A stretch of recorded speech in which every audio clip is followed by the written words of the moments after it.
Hello everyone, welcome to my channel. और मेरे channel का नाम है लीजा ब्यूटी क्वीन। अगर आप फेसबुक में देख रहे हैं तो प्लीज़ मुझे फॉलो कर ले, और यूट्यूब में देख रहे हैं तो जल्द से जल्द सब्सक्राइब कर ले और बेल आइकन को ज़रूर दबाएं। तो मैं यहाँ पे अभी बैठ चुकी हूँ बस में अपने हस्बैंड के साथ। तो ये रहे मेरे हस्बैंड। तो क्योंकि आप लोग सोच ही रहे होंगे कि मैं जा कहाँ रही हूँ बस से, तो मैं अभी अपने घर जा रही हूँ, मतलब मायके जा रही हूँ। और मैंने पहले वीडियो में भी आपको कहा था कि मेरे हस्बैंड बस में बहुत सोते हैं, तो वो सो गए थे। पता नहीं उसे ट्रैवलिंग पे नींद इतना क्यों आता है, मुझे समझ में नहीं आता है।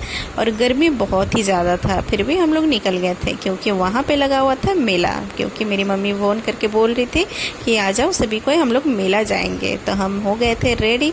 एक दिन के लिए गए थे, ज़्यादा दिन के लिए रुके नहीं थे। तो हम रेडी उडी हो गए थे और सभी को मैंने कहा था कि सभी को ही जाएंगे।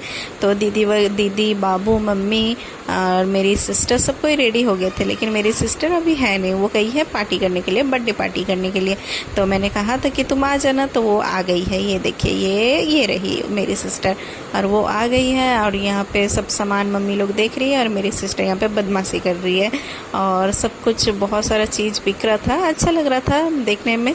और बाबू था, वो भी बहुत सारा सामान देख रहा था, उसको पसंद नहीं आ रहा था। अभी वो बड़ा हो चुका है तो वो सोच रहा है कि मैं क्या लूँ, क्योंकि ये मेला में तो सिर्फ खिलौने वगैरह ही बिकते हैं। तो वो अपनी मम्मी के साथ आगे आगे जा रहा था, ये सोच रहा था कि क्या ले, लेकिन उसे कुछ समझ में नहीं आ रहा था। इसी बीच में मेरे बाबू का जो शू का लेस खुल गया था, तो वो मैंने कहा कि आप बांध लो, क्योंकि शू का लेस खुल जाने से अगर उस पर चढ़ गए तो वो गिर सकता था। इसलिए मैंने बोला कि तुम पहले बांध लो फिर चलते हैं।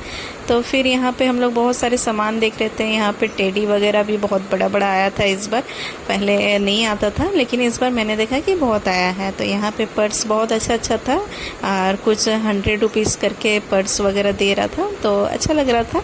लेकिन मुझे ऐसा पर्स नहीं पसंद, इसलिए मैंने नहीं लिया। और मेरी सिस्टर को पर्स मतलब बहुत ज़्यादा पसंद है, और उसको पर्स मतलब उसके पास बहुत सारा पर्स है, फिर भी वो पर्स लेना बहुत पसंद करती है। और तो वो फिर खरीद रही थी पर्स, और उसको जम नहीं रहा था कि कौन सा लेके फिर भी वो ले रही थी। तो वो उधर चली गई थी और मैं अपनी दीदी के साथ इधर आ गई थी, बड़ी दीदी के साथ। देख रही थी कि कुछ अच्छा मिल जाए, लेकिन ऐसा कुछ था ही नहीं। तो इसी बीच में मेरे बड़े जीजू भी आ गए थे, वो दुकान पे थे अपने। तो वो फिर आ गए थे मेला घूमने के लिए। थोड़े लेट में आए थे क्योंकि हम लोग निकल गए थे जल्दी। तो मेरे जीजू बोले कि हम दुकान बढ़ा देते हैं फिर आएंगे। तो हम लोग बोल रहे थे कि हम लोग को पता था कि आप ज़रूर आइएगा।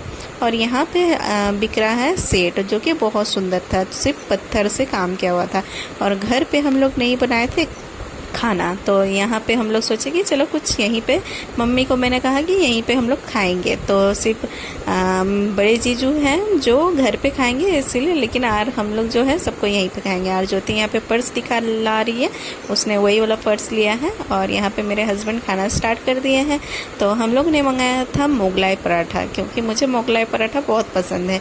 तो यहाँ पे हम लोग 4 प्लेट मोगलाई पराठा मंगाए थे। सभी को हम लोग उसमें ही मिल बांट के खा लिए, क्योंकि उतना तो खा नहीं पाएंगे, ऑयली चीज़ है तो ज़्यादा खाना भी नहीं चाहिए। और गरम बहुत था, लेकिन टेस्टी भी बहुत अच्छा लग रहा था खाने में। क्योंकि मैं हमेशा मोगलाई पराठा खाती नहीं हूँ, लेकिन मैं ये मेला में मोगलाई पराठा खाना बहुत पसंद करती हूँ, क्योंकि मुझे मेला का ही मोगलाई पराठा पसंद आता है। तो मैं यहाँ पे खा रही हूँ सभी को, और हम लोग बांट उठ के खा रहे थे। और मेरी मम्मी को चाट खाना बहुत पसंद है, तो मैं बोली चलो आपको चाट खिलाती हूँ। तो मैं 1 प्लेट ही लिए थे, क्योंकि उस जो मटर था वो मतलब ठीक से पका भी नहीं था। तो प्लीज़ मेरे चैनल को लाइक, सब्सक्राइब और शेयर ज़रूर कीजिएगा, और बेल आइकन को ज़रूर दबाइएगा। Thank you.